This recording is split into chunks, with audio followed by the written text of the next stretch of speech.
ಸ್ವತಂತ್ರದ 78 ವರ್ಷಗಳ ನಂತರ ನೀರಿಗೆ ಹಾಹಾಕಾರ, ಬಡವರ ಸಾಮಾನ್ಯ ಜನರ ಹೆಗಲಿಗೆ 5 kg ಅಕ್ಕಿನ ಚೀಲ, ಕುಡಿಯುವ ನೀರನ್ನ ಕೊಡ್ತೀವಿ ಅಂತೇಳಿ ಸೋಗಿನಲ್ಲಿರುವಂಥ ಸರ್ಕಾರಗಳು ಏನೋ ಅವರ ಸಾಧನೆ ಅನ್ನೋ ರೀತಿಯಲ್ಲಿ ಇವತ್ತು ಅತಿ ಹೆಚ್ಚಿನ ಭ್ರಷ್ಟಾಚಾರ ಇದೆ. ಏನೋ ಗನ್ನುಗಳು ಹಿಡ್ಕೊಂಡು ಗುಂಡುಗಳು ಆಡಿಸ್ಕೊಳ್ಳೋ ವ್ಯವಸ್ಥೆ ಇದೆ.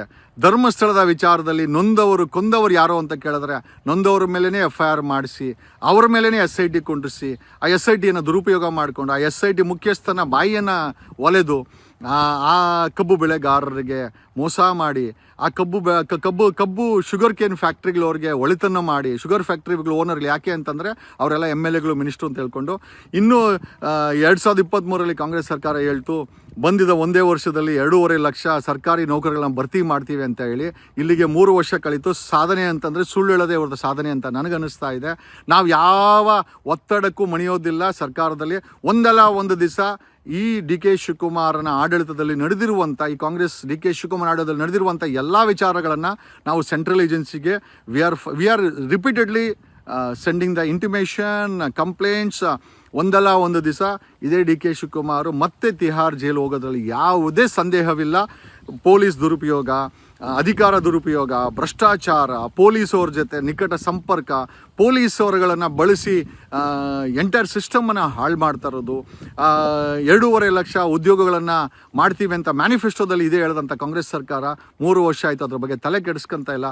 ಕಬ್ಬು ಬೆಳೆಗಾರರನ್ನ ಬೀದಿಲ್ ಕುಣಿಸಿದ್ದು, ಧರ್ಮಸ್ಥಳದ ವಿಚಾರದಲ್ಲಿ SITಯನ್ನು ದುರ್ಬಳಕೆ ಮಾಡಿದ್ದು, ಕರ್ನಾಟಕದ ಮೂಲೆಗಳಲ್ಲಿ ಗುಂಡಿಗಳು ತುಂಬಿರುವಂಥ ರಸ್ತೆಗಳು, ಭ್ರಷ್ಟಾಚಾರ ತುಂಬಿರುವಂಥ ವ್ಯವಸ್ಥೆ, ಎಲ್ಲಿ ನೋಡಿದ್ರು ಭ್ರಷ್ಟಾಚಾರ. ಒಂದಲ್ಲ ಒಂದು ದಿವಸ 2028ಕ್ಕೆ DK ಶಿವಕುಮಾರ್ ಅಂತ ವ್ಯಕ್ತಿಗಳು ಸೋಲಬೇಕು. ಸೋತ ನಂತರ ಖಂಡಿತವಾಗಿ ಮತ್ತೊಮ್ಮೆ ಐ ಥಿಂಕ್ ಸೆಂಟ್ರಲ್ ಏಜೆನ್ಸಿಗಳು ಇವ್ರ ಮೇಲೆ FIRಗಳನ್ನು ಖಂಡಿತ ಮಾಡ್ತಾರೆ, ಇವ್ರಿಗೆ ಬುದ್ಧಿಯನ್ನು ಕಲಿಸ್ತಾರೆ ಅಂತ ಹೇಳುತ್ತಾ ಒಂದು ಸುವರ್ಣ ಕರ್ನಾಟಕವನ್ನು ಮಾಡಲೇಬೇಕು ಅನ್ನೋ ಪಣ ತೊಟ್ಟಿದ್ದೇವೆ. ನೀವೆಲ್ಲ ಕೈ ಜೋಡಿಸ್ಬೋದು, ನೀವೆಲ್ಲ ನಮ್ಮ ವಿಡಿಯೋಗಳನ್ನು ಶೇರ್ ಮಾಡ್ಬೋದು, ಕಮೆಂಟ್ ಮಾಡ್ಬೋದು, ನಮಗೆ ಪ್ರಶಂಸೆ ಮಾಡ್ಬೋದು, ತಪ್ಪಿದ್ರೆ ಪ್ರಶ್ನೆ ಮಾಡ್ಬೋದು.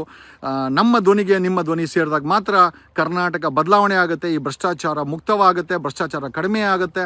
ಮುಂದೆ ಬರುವಂಥ 224 MLAಗಳು ಸಾಮಾನ್ಯ ಜನ ಆಗಿರಬೇಕು, ನಿಮ್ಮಂಥವ್ರು ಜನ ಆಗಿರಬೇಕು, ತುಳಿತಕ್ಕೆ ಒಳಗಾದಂಥ ಸಮುದಾಯಗಳಾಗಿರಬೇಕು. ಆವಾಗ ಮಾತ್ರ ಕರ್ನಾಟಕದಲ್ಲಿ ಬದಲಾವಣೆ ಸಾಧ್ಯ ಅಂತ ಹೇಳುತ್ತಾ, ಎತ್ತಿನ ಹೊಳೆ ಒಂದು ಕನಸು.